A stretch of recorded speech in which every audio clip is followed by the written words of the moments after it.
The room was silent, except for the creak of wooden beams and the hushed breathing of bodies pressed too close together. A young couple lay side by side on a straw mattress, their fingers brushing in the shadows, but just inches away, their parents, siblings, even grandparents stirred in restless sleep. Privacy did not exist. Desire had no walls.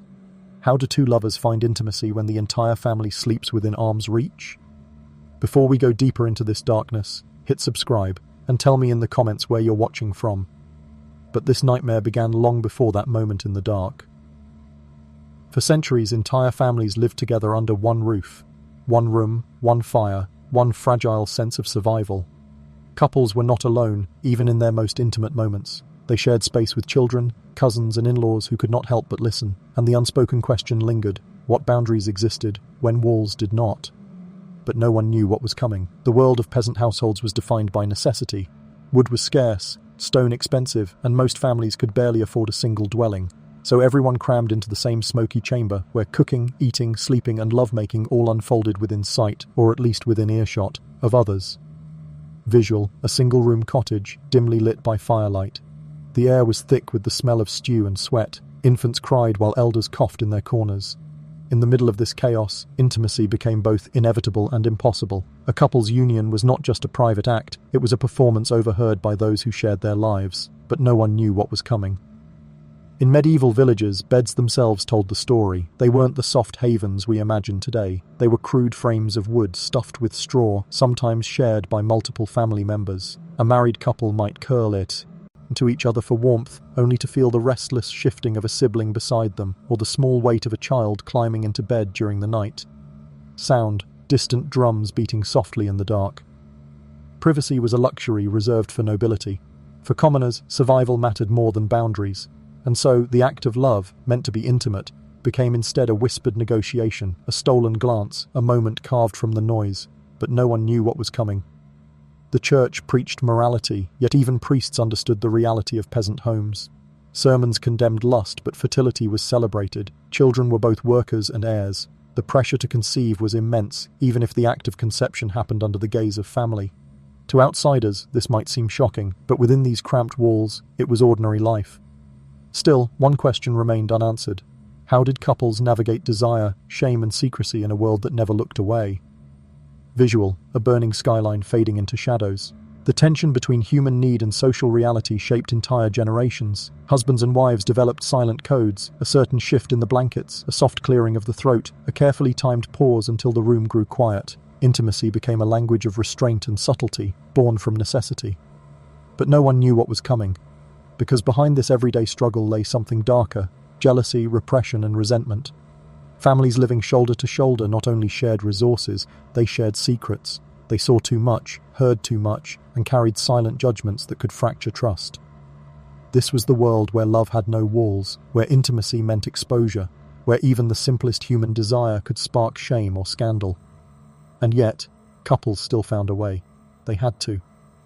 How they did so, and what consequences followed, is the story we now unravel. So let me ask you, if you had to share every moment of your marriage with your family watching, could your relationship survive? And from this suffocating world of shared space, a new struggle began to rise. Couples didn't just endure the lack of privacy, many became obsessed with carving out fragments of intimacy wherever they could. Their desperation shaped rituals, habits, even entire family dynamics. The more suffocating the household became, the more creativity lovers used to escape it. But what they did next shocked even their allies. In some families, the youngest children were lulled to sleep with songs or strong drink so parents could whisper their way into stolen passion. In others, an older sibling was tasked with distracting grandparents by telling long stories near the fire, while a couple stole moments behind a partition of cloth or a poorly hung blanket. Sound: low murmurs, fire crackling, a blanket shifting in the dark. But still, everyone knew, thin fabrics did not stop the sounds, cramped walls did not stop the smells. Intimacy was never truly private, it was simply ignored. The silence of others became its own form of complicity. Yet the question lingered: how long could such silence last before resentment boiled over? In some cases, it did. Brothers grew bitter when they realized their married siblings had privileges they could not enjoy. Parents complained when they felt disrespected by nightly noises. Even children sometimes whispered about what they had seen or heard, bringing humiliation into the open. But couples, trapped by circumstance, often became defiant. Desire, once restrained, turned into obsession. The risk of being overheard made intimacy more urgent, more desperate, and sometimes more reckless. But no one knew what was coming. For wealthier families who could afford 2 rooms, intimacy took on a different shape. Here, the couple had space, but that space was still within earshot of servants, cousins, or visitors. The illusion of privacy only heightened Toad's attention. A closed door could not stop the knowledge that others were listening. Visual, candlelit hallway, shadows flickering under a wooden door. Even kings and queens were not immune. Royal chambers often doubled as political stages filled with attendants. A monarch's bed was rarely empty of witnesses. Conception itself was a public concern, with heirs to be proven and legitimacy displayed. Intimacy became theatre, staged for an audience that could never truly look away. But what happened in these royal rooms would ripple into scandal and downfall. The obsession with privacy, or the lack of it, began to shape entire cultures. Couples who wanted children had to perform under pressure. Couples who wanted love had to steal it like criminals. And couples who wanted both had to navigate a minefield of expectation, judgment, and secrecy. The question now was not only how they found intimacy, but what price they paid for it. Sound, heartbeat echoing faintly, growing louder. Because every stolen glance carried the weight of suspicion. Every muffled sound carried the threat of exposure. And in a world where morality was preached but survival was harsher, couples lived with the fear that one slip could destroy them. But no one knew what was coming. And yet, despite the risks, passion thrived. Lovers found strength in rebellion. They learned to communicate without words. A hand held too long, a shared look across the fire, a gesture that signaled escape when the moment came. For them, intimacy was not just about flesh. It was about resistance. It was about carving space in a world that refused to give it. But this fragile defiance could not last forever. Something would snap. Something always does.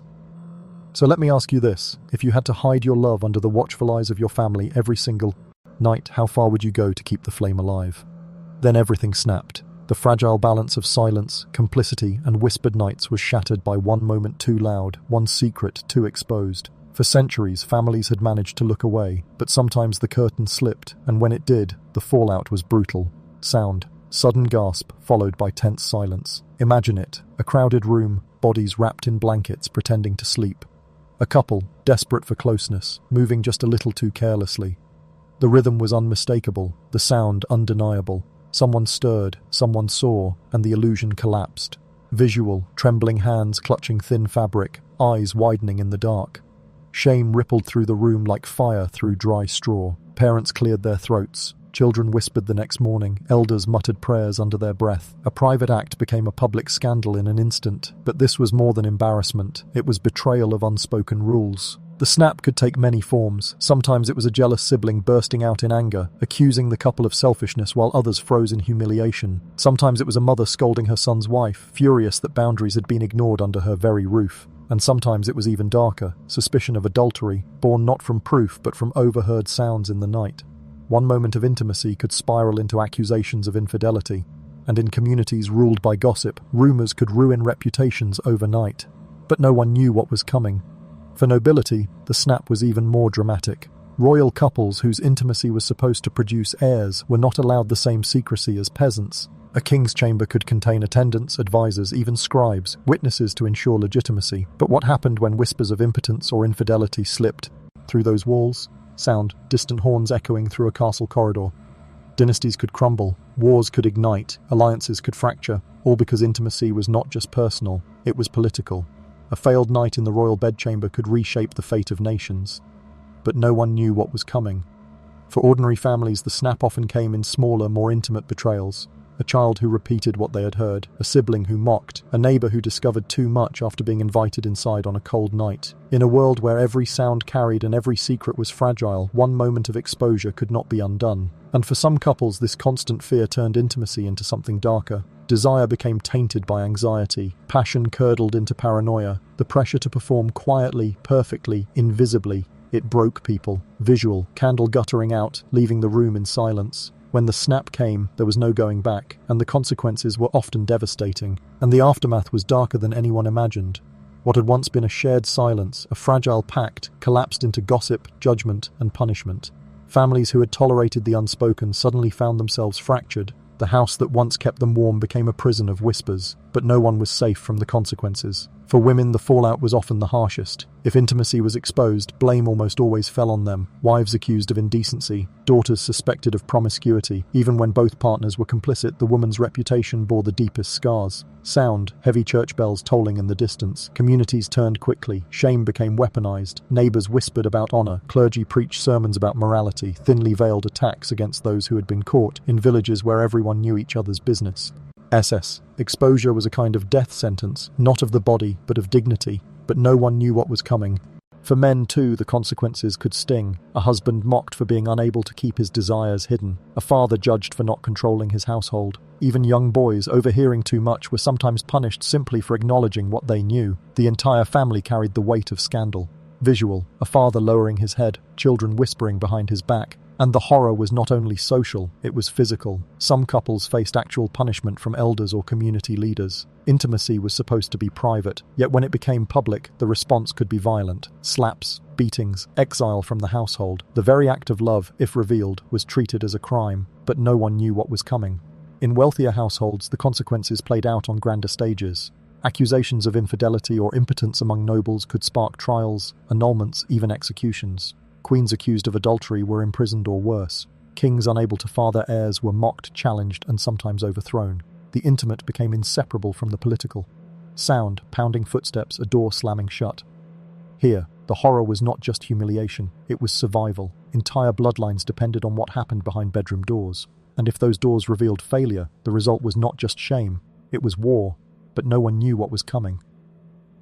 Yet for the common couple, the consequences were quieter, and in some ways crueler. A wife who could no longer meet her mother-in-law's eyes. A husband who avoided the bed altogether, too ashamed to risk another exposure. A family forced into uneasy silence, pretending to forget what they could never truly erase. Visual, a fire burning low, faces lit by orange glow, no one speaking. In these moments, intimacy itself became poisoned. What should have been a source of closeness turned into a constant reminder. Air of humiliation, love became fear, desire became dread, and couples already suffocated by the closeness of their households now found themselves suffocated by shame, and that shame could last for generations. Because children grew up hearing, seeing, and remembering, they carried those moments into adulthood, shaping their own fears of intimacy. Families fractured under the weight of unspoken memories, and in communities where survival depended on unity, one scandal could leave scars that never healed.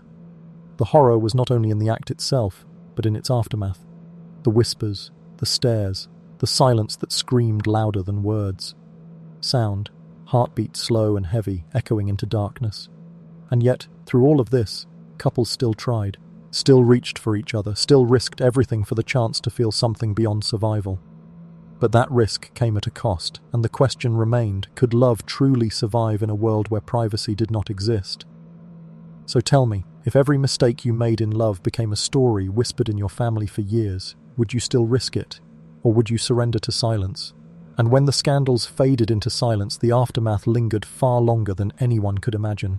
Because intimacy, once poisoned by exposure, reshaped entire families. It left behind scars that no one could see but everyone could feel. Sound, faint wind blowing through cracks in wooden walls. In many households, couples grew quieter, more distant. Fear of discovery smothered their closeness. Nights that once carried whispers of desire turned into nights of silence, both partners lying awake, staring at the same dark ceiling, careful not to move too much, breathe too hard, or risk another humiliation. But no one knew what was coming. One knew what.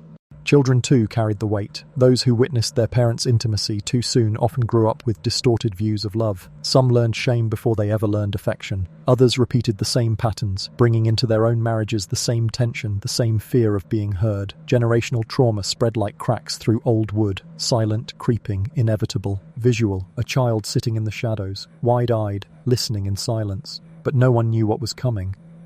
Communities adapted in strange ways. Some families built small partitions from wood or cloth, crude attempts at privacy in a world that had none. Others developed rigid sleeping orders, elders on one side, children in the middle, couples on the farthest edge. Yet no arrangement could erase the truth. Intimacy was always a performance, always a risk, always one sound away from scandal. Sound, hammer striking wood, building a makeshift wall. And yet, despite all these scars, life went on. People married, children were born, families survived, but beneath the surface, the scars of intimacy without privacy remained. For nobles and royalty, the legacy was written into history itself. Failed marriages, annulments, scandals of adultery, all tied to the impossibility of intimacy under constant watch. Kingdoms rose and fell on the strength of a bedchamber. Dynasties collapsed because whispers of weakness spread beyond palace walls. Visual, grand halls empty, thrones shrouded in shadow. Even centuries later, these scandals remain etched into the stories we tell about rulers and their courts. They remind us that even those with wealth and power could not escape the suffocating gaze of others. But no one knew what was coming. Because the legacy of intimacy without privacy didn't vanish with history, it lingers in the modern world. Crowded households still exist today, where multiple gene rations share a single room. Couples in refugee camps, in poverty, or in conservative societies often face the same struggles as their ancestors: the lack of space, the constant presence of others, the fear of being overheard. Sound, distant city noise fading into muffled whispers behind thin walls. And though we live in an age of supposed privacy, many still carry the same shame. Generations raised in households without boundaries struggle to separate love from secrecy, desire from guilt. The past bleeds into the present, quietly shaping relationships in ways most never realize. The unanswered question we left hanging still matters. How did couples endure this? The answer is as haunting as it is simple. They endured because they had to, because love, desire, and survival demanded it. They whispered, they waited, they risked, they suffered. And in the end, they left us with a legacy of resilience, but also of scars that never healed. So let me ask you, when you close your bedroom door tonight with privacy you may take for granted, will you think of those who never had that luxury? In the end, the story of intimacy without walls is not just about love, it is about survival. About how human beings, stripped of privacy, still reached for closeness, even when the whole world seemed to be watching. It is a story of resilience, but also of scars. Scars that shaped generations, communities, even nations. The legacy still echoes, a haunting reminder that love, when exposed, can both save and destroy. If this darkness shocked you, share this story, subscribe for more, and tell me in the comments what haunted you most. Because behind every closed door today lies a freedom that countless couples before us never knew. And when you think of that, perhaps the silence in your own room will never sound the same again. Visual, candle flame burning down to nothing, smoke curling out, and to darkness.